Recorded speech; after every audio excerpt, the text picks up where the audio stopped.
Hello future teachers, welcome to my channel the stetho life.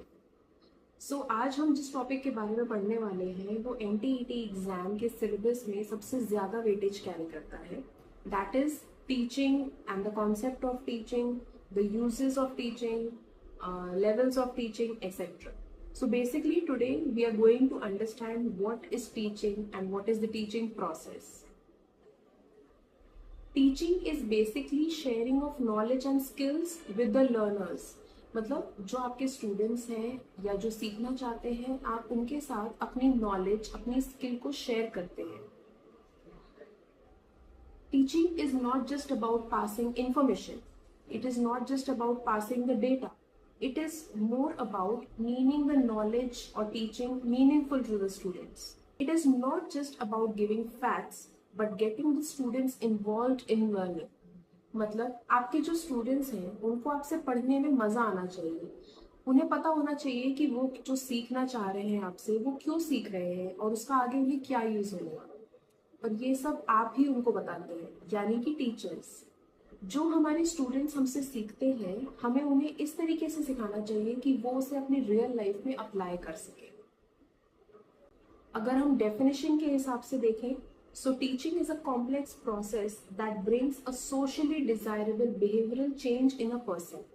आप उस person को जैसा बनाना चाहते हैं, आप अपनी टीचिंग्स के द्वारा बना सकते हैं। आप उसके बिलीव्स को शेप कर सकते हैं। Now there are few expert views about teaching, और इन्हें आपको एक बार जरूर याद कर लेना चाहिए क्योंकि ये एमसीक्यू में पूछे जा सकते हैं। Number 1 is Raeburn's view. Teaching is a relationship which keeps the child to develop all his powers.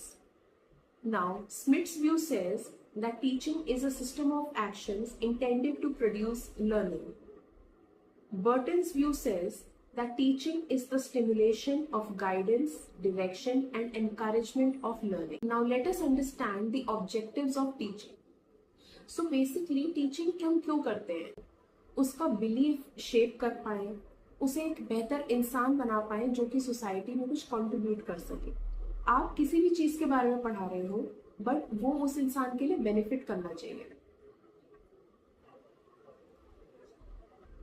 The objectives of teaching are: number 1, to bring desired changes in the students. Number 2, to shape their behavior and conduct of students. Number 3, so that students acquire knowledge from the teachers. Number 4, to improve the learning skills of students. Number 5, to shape the beliefs of students. Number 6, to make the student an efficient member of the society. Now, what are the results or outcomes that a teacher expects from teaching? So basically, these can be categorized into 3 areas. Cognitive domain means कि जब भी हम किसी को पढ़ाते हैं तो basically हम उन्हें नॉलेज देते हैं ताकि वो उस नॉलेज को, उस फैक्ट्स को याद रख पाए और उसे समझ पाए। This comes under the cognitive domain. Number 2 is the affective domain. इससे टीचर अपने बच्चे को पॉजिटिव वैल्यूज और फीलिंग्स देना चाहते हैं about what they are learning. वो चाहते हैं कि जो स्टूडेंट है वो अपने एक्शन की रिस्पॉन्सिबिलिटी ले, जो वो सीख रहा है उसके बारे में अच्छा फील करे और कॉन्फिडेंट फील करे। Number 3 is the psychomotor domain. इसके थ्रू टीचर अपने स्टूडेंट्स में कोऑर्डिनेशन और फिजिकल स्किल्स डेवलप करना चाहते हैं, जैसे कि good hand writing, neat presentation और अलग अलग टूल्स को यूज करने की नॉलेज होना। So basically this is the more practical aspect of what we teach. Now our next topic is aim of teaching. कोई भी टीचर पढ़ाता क्यों है? आखिर क्या रीजन है जिसकी वजह से वो पढ़ाता है, इतनी मेहनत करता है, अपने स्टूडेंट्स को समझाता है? वैसे तो काफी रीजंस होते हैं, but there are mainly 5 reasons which can be categorized. Okay, so number 1 is teaching. आप बच्चे के बिहेवियर में चेंजेस लाना चाहते हैं, उसे एक बेहतर इंसान बनाना चाहते हैं। Number 2 is conducting.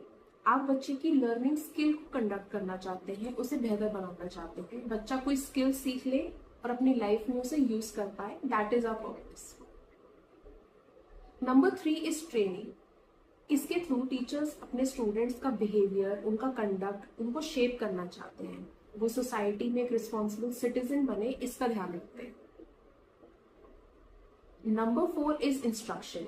जिसके थ्रू टीचर्स अपने स्टूडेंट्स को नॉलेज देते हैं थ्रू इंस्ट्रक्शंस, और बच्चा उस नॉलेज को ग्रास्प कर पाए और आगे अपने लाइफ में यूज कर पाए। Number 5 is indoctrination. इंडोक्ट्रिनेशन मतलब आप अपने वैल्यूज और अपने बिलीव्स से किसी बच्चे का बिलीफ शेप कर सकते हैं। आपकी पॉजिटिविटी आपके स्टूडेंट्स में रिफ्लेक्ट करती है।